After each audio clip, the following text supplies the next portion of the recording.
We are live. Good morning, good afternoon. Welcome to Industry Chats. I'm Jasmine Saliga, founder and CEO, and your host from Affixify today. And first of all, I'm excited because we're leaning into high tech. And this week, we're really trying to focus on new emerging tech, what to know for going into high tech. And so there was no better time to welcome my new friends and the founders of the new company technology called Goldi. And we have Narda and Andrea here. They are the founders of this amazing tech. And ladies, before we jump in today to this topic that I'm so passionate about, you ladies are passionate about, will you guys just do some quick intros to our audience for those listening live or later on YouTube? Tell them who you are, tell them about Goldi, and we'll jump in. Yeah, of course. Well, first, maybe we'll each share who we are. I'm Andrea, one of the founders of Goldi. This is Narda, Goldi's better half. And we we have various different backgrounds, from hospitality to high tech to business development to product, and more recently had been stay-at-home moms. And we founded Goldi because we ourselves, with dietary preferences, not only ourselves, but our husbands and our children, struggle to feed ourselves every day. Mm-hmm. If you can cook 3 meals a day, but nobody wants to do that. Most people don't want to do that. So it's fun to go out to eat, and sometimes we stay in hotels, and sometimes we don't have time. And what we found is that these sort of static, not transparent, one size fits all menu doesn't really work if you have dietary restrictions. And we found it to be an incredibly stressful and unsatisfying and limiting experience. And of course, we didn't build this technology just for ourselves. When we leaned into it, we found that more than half of people, at least in this country, have dietary restrictions, whether for medical reasons, ethical reasons, weight loss reasons, doesn't really matter. Right. So, and we met, how did we meet, Narda? My oldest and your youngest were in preschool together. And we would get together on Friday nights to just hang out, and we'd try to order dinner and could not. It would be like abandoned cart after abandoned cart. Everyone's got something. She's got a son who's gluten-free. I've got a husband who's keto, and I've got a fish allergy, all the different things. And we knew that we could eat at all of these restaurants. We just couldn't figure out what we call the menu math to place an order that could accommodate everyone. And it was really, really frustrating. And so what do women do when they can't do the thing they want to do? They create it. So I love it. And to be clear, our focus right now is on hotels and hospitality, where you have a captive audience. Yeah. And a huge, we think, service opportunity in personalization and solving a problem and making guests feel seen. You have the ability to sort of level up your room service, your poolside, your fine dining, all of it. And that is our focus at the moment. I love it. So we met through my friend Eduardo over at Hotel Interactive. Eduardo, I think he's on today. So if you're on, thank you for joining us.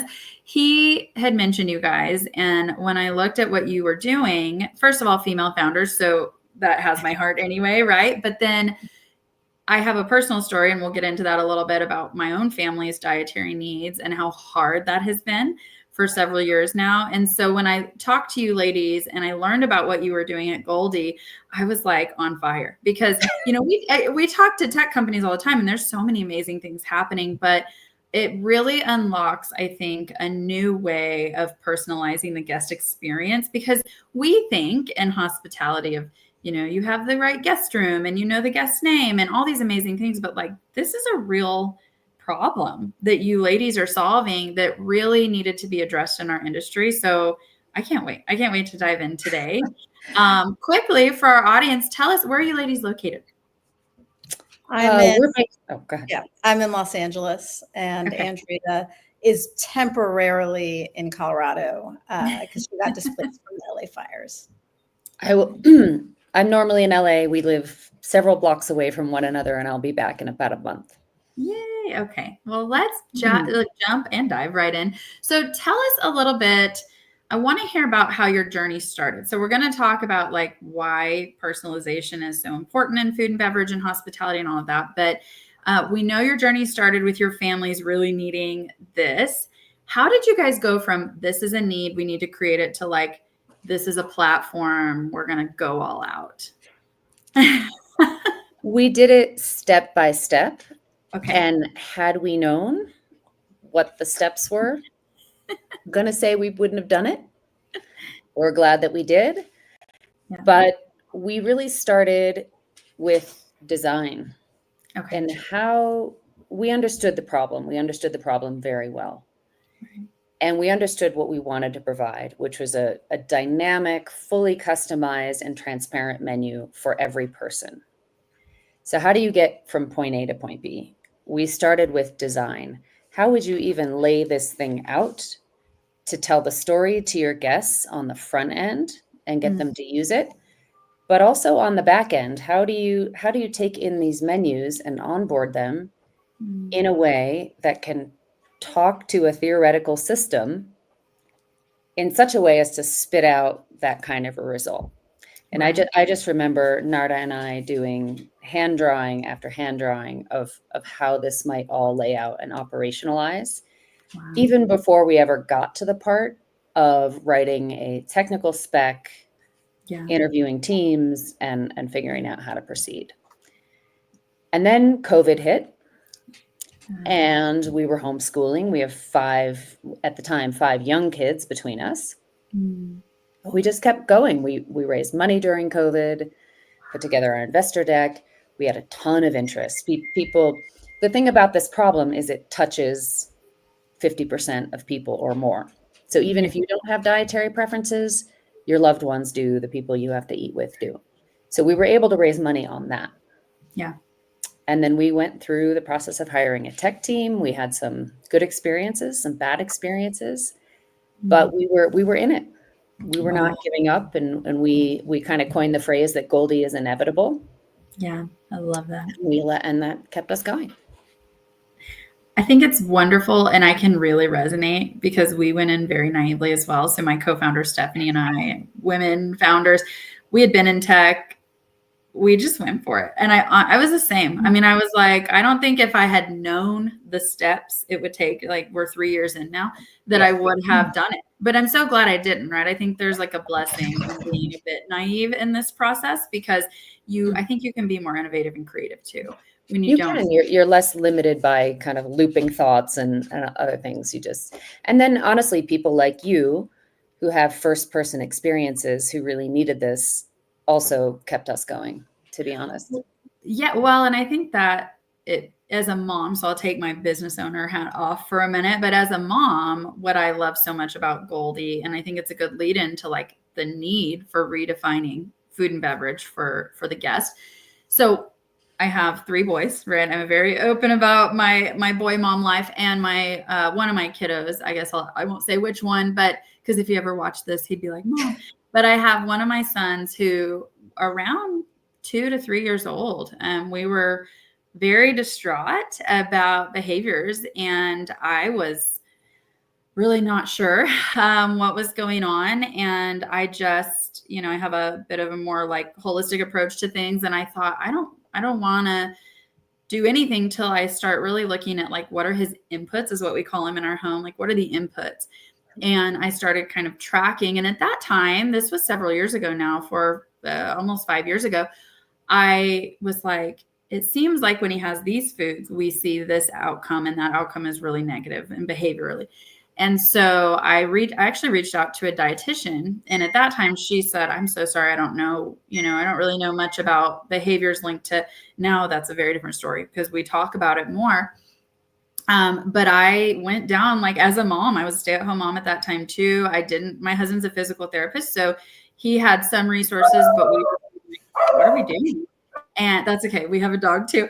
And we came to learn that unfortunately gluten and food dyes primarily, especially food dyes, and of course sugar, but especially refined sugars, and oatmeal, totally we're triggering these behaviors. And through our journey, it's been hard as a mom, right? Because we travel, we go places. We were just on vacation last week, and like we feel this anxiety as parents to travel. We love to travel.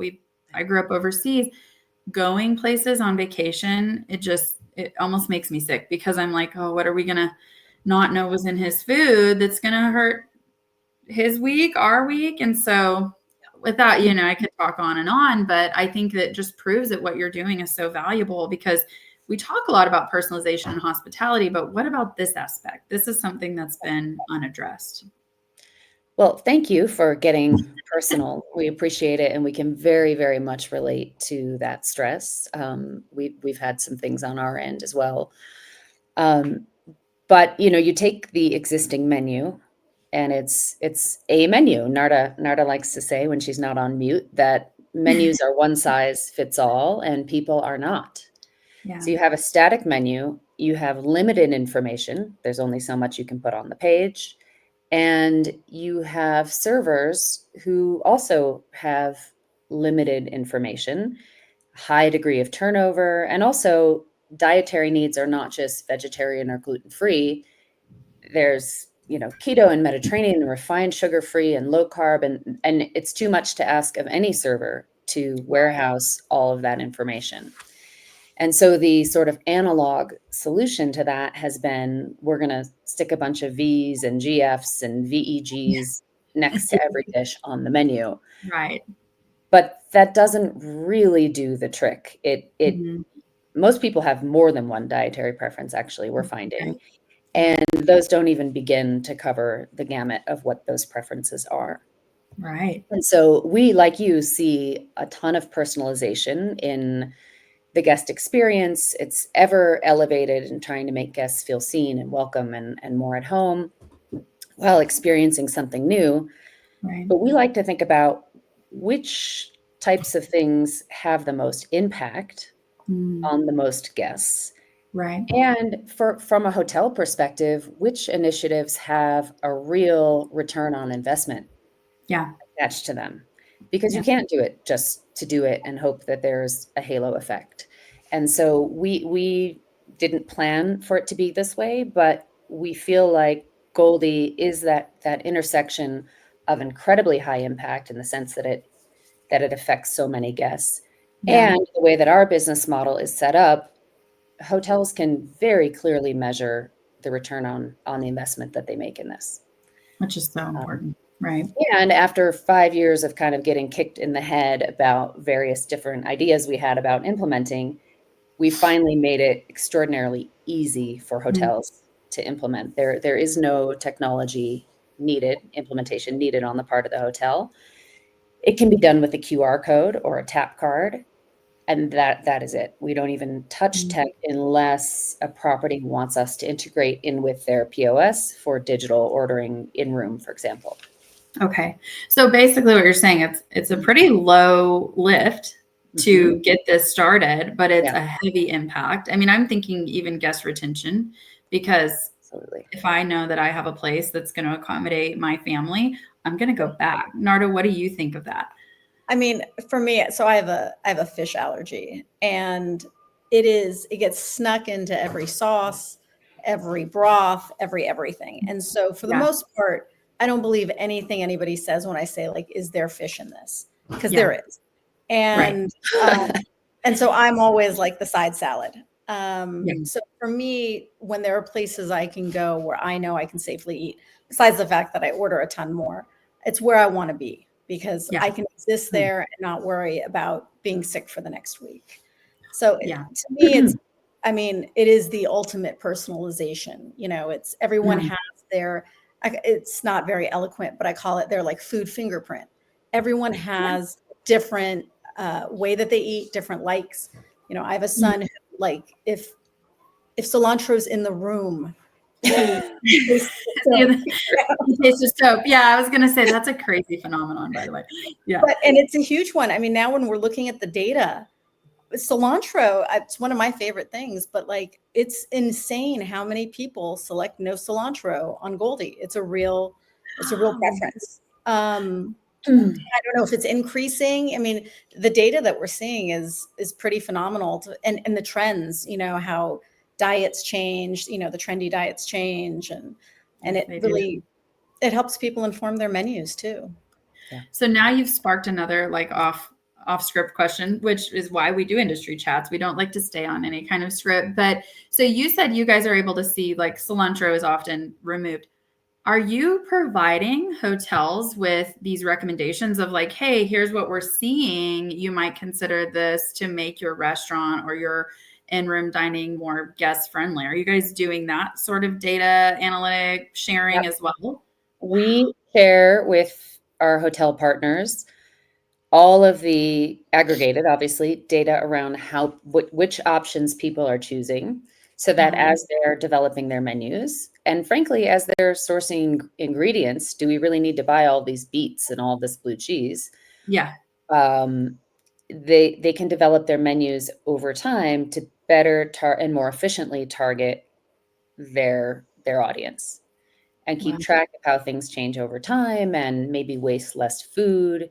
And one of the things we've been meaning to get to is sort of a menu builder tool that allows hotels to see how a menu in development aligns with what the user base actually wants and recommends small tweaks. But we have a lot on our plates. Yes, we understand. Onboarding our existing pipeline of hotel partners. So Yeah, we'll it's actually interesting. at some point. Kind of layered in what you were saying, it reminded me, when we first started, the chefs and the people in F&B would bristle at the idea of this because they thought it was going to be a lot of work. And not only is it not, it turns out it makes their jobs easier because the training for the front of house, the mistakes, dishes being sent back, like all of that has resolved. And so it's, like the tide changed suddenly. And we went from trying to explain it to people being like, oh my God, and I'm using it for this, and I'm using it for this. It's been really, really great. I mean, I think you ladies have an example of a product that the use cases are so vast as you grow. I mean, I think this can just really change the game and I'm sure other industries, right? But for hospitality, I'm just thinking of how valuable this is. What are you guys seeing? So when it comes to hotels, like you're talking to them every day, you're hearing their real life problems before Goldi. How I know the V and the, because we live that too. In my house, we're like, is this really gluten-free or whatever? Right. How were they trying to address this, or were they not, versus now what you guys are doing? What has been the hospitality industry's approach before Goldi? I'm curious. Yeah, no, that's a great question. And we see the gamut from the menu is the menu, and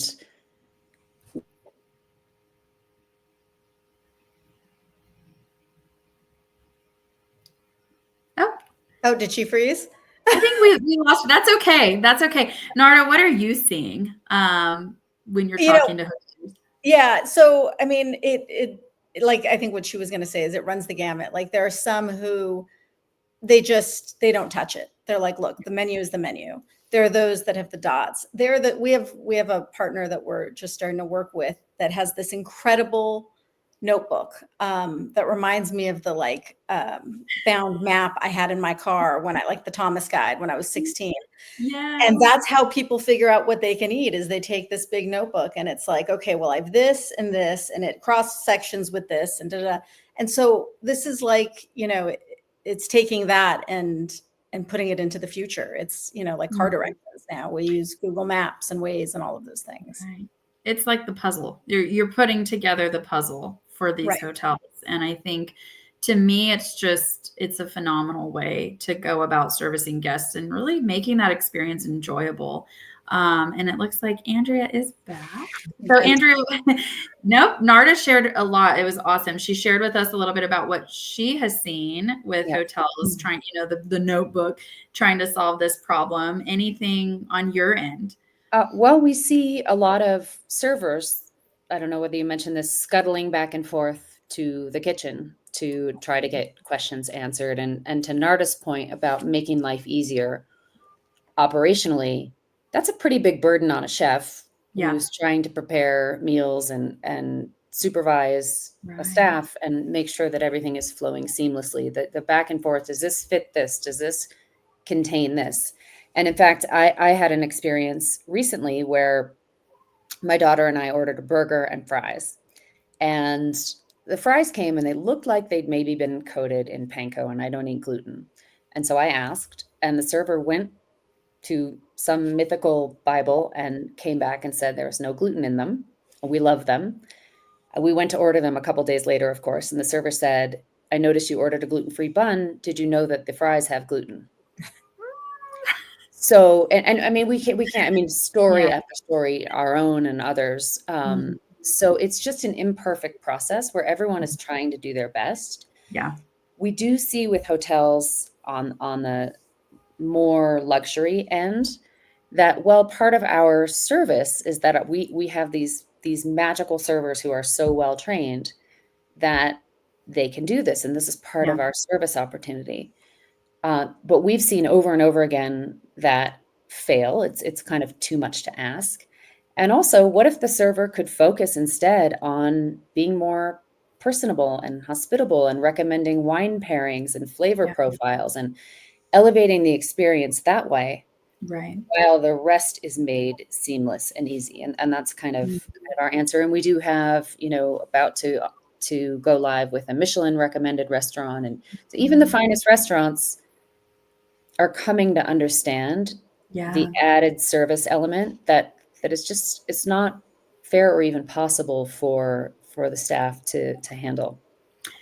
We like to say that the best technology allows hospitality professionals to get back to what they do best, which is provide an amazing experience. So it's less about the technology in your face and more about the empowerment, which is exactly what you guys are doing at Goldi. And one more question I have for you guys, again, a little off script, but it's, I have so many thoughts on what you guys are doing. I'm such an advocate here. What do you think, if I'm a hotelier listening and maybe I'm curious, maybe I'm like, I can't imagine, but I hadn't given this thought for my hotel restaurant or in-room dining. What is one step our industry could take towards, of course, signing up with Goldi, but towards being a more dietary friendly environment for their guests? What do you guys think would be your biggest advice if I'm ready to make a move towards that? Short of gold, not including Goldi. Of course, Goldi. But if I'm, Goldi would be the given. But is there anything else that you've seen that even a small change could really help the guest experience? And I've stumped you maybe a little. Narda, do you have? I think, we have one restaurant we work with who keeps a few, like a fryer and some pans for their celiacs clients. And I think that is great because that overlaps with, gluten-free in general, which hits a lot of diets. So just having, it is a lot of strain on their kitchen, but that one really provides, the front of house, the ability to say, yes, we can handle, celiacs, we can handle gluten-free. I think really gluten-free options probably across the board should just be a base no-brainer. Yeah. Because it is a piece of pretty much every diet. Now there's a million other pieces to each one, and they're very detailed. But if you're not using the technology, I think having a ton of gluten-free options is a great first step. That's great. And that actually sparks another one, which is a restaurant that's out there that's health forward that we see. Within their menu, they will say, substitute this for that to make it smart vegetarian or soy free, or so they have a few options there. The menu gets crowded and things become limited. And I think maybe we should take a moment to highlight one important piece of what we do, which is not only are we filtering out all of the options that don't work for a particular guest. So if we haven't said it, we are putting at every guest's fingertips a fully customized and personalized menu that is transparent. You know that you can eat these foods. And so not only are we filtering out the items that don't work, but we're actually taking dishes that could work with substitutions, modifications that the property already allows. And we're presenting those along with a script for how to order them in the way that is necessary. And if there are options in there, we can surface the options. And we find that there are, as Narda likes to say, a lot of upsells where people add things on because they can't eat the chicken, but they can eat the salmon, and maybe there's an upcharge for that. So it filters out all the noise, and it puts in front of the guest the most expansive set of choices that they can possibly order from. And what we're finding is that people are dining on premises more frequently, this to your point, Jasmine, and they're ordering more food, to Narda's point, because they can, and they feel comfortable and they're happy and it's joyful. And so we're really pleased to see those results. I absolutely love this. And I'm thinking, we often will stay in an Airbnb as a family because it allows me to cook and know what we're eating. And I'm thinking, gosh, the hotels that are using this, that opens families up to actually want to, go and stay. So I'm so passionate. You guys, we've had a lot of comments and questions. So if you ladies don't mind, I want to throw a couple up here. So just a nice comment from our friend Jeremy Wells. Great, very interesting discussion. Thank you so much, Jeremy. We've had another comment. Easy implementation, big ROI. That's huge. I couldn't agree more. In fact, I was so impressed with the website of Goldi. And by the way, for our listeners, Goldi is not an Affixify customer or anything. We're just really providing, this is not a paid advertisement. We're just really providing, the best tech in the industry that's emerging and educating. And really and truly to have simple implementation, tangible ROI, phenomenal. And then this is a question that you ladies can share. So do hotels have access to the data that you're capturing? How would you answer that for our listener? They do. They do. We aggregate and package it up, and we share information not only on how guests are eating, what sorts of preferences they're choosing, but how frequently they use it, how long they spend interacting with the technology. So yeah, we data is one of the pieces that we're the most excited about. Wonderful. And for those listening now or on YouTube, what would be the best way? Of course, we can do introductions, but the best way to get in touch with you ladies, because I'm sure there's going to be hoteliers curious about how they can jump in with Goldi. We're easy to reach. We are Narda, NARDA at ordergoldi.com, and Andrea at ordergoldi.com. That's the benefit of being founders. We can be the Madonna of Goldi, of our small little pond. Through the website, ordergoldi.com, you can fill out a request, or LinkedIn. We're not hard to find. I love it. That's the best part. Yes, about being a founder. I'm like, you can text me. I'm usually always around. Yeah, exactly. I love it. All the time. You are. Well, I am so grateful to have you both on today. Thank you for just educating, sharing more with our audience. Again, for those maybe that are listening later, you now know how to contact Goldi, and we will be excited to meet you next week at High Tech. So thank you, ladies, so much. We can't wait. We're going to have some fun. And thank you, Jasmine, for your passion and your support and for this platform. Yeah. We love it. Well, we're so glad to have you. And maybe we should do a part 2 soon as you guys are growing and we can, hear more about the insights and data you're gathering, because it's just so great. And one last comment, love it. Data for personalization is key. See you guys at High Tech. So everyone, thank you. I will be back tomorrow. We're featuring the amazing Nick Horgan and Michael Cohen to talk about all things you need to know before walking on the High Tech show floor. We will be taking live Q&A. We have over 30 attendees, so do not miss this one tomorrow as well. For our listeners, you can sign up on our Affixify page. Thank you all so much. We'll see you tomorrow. Thanks, guys.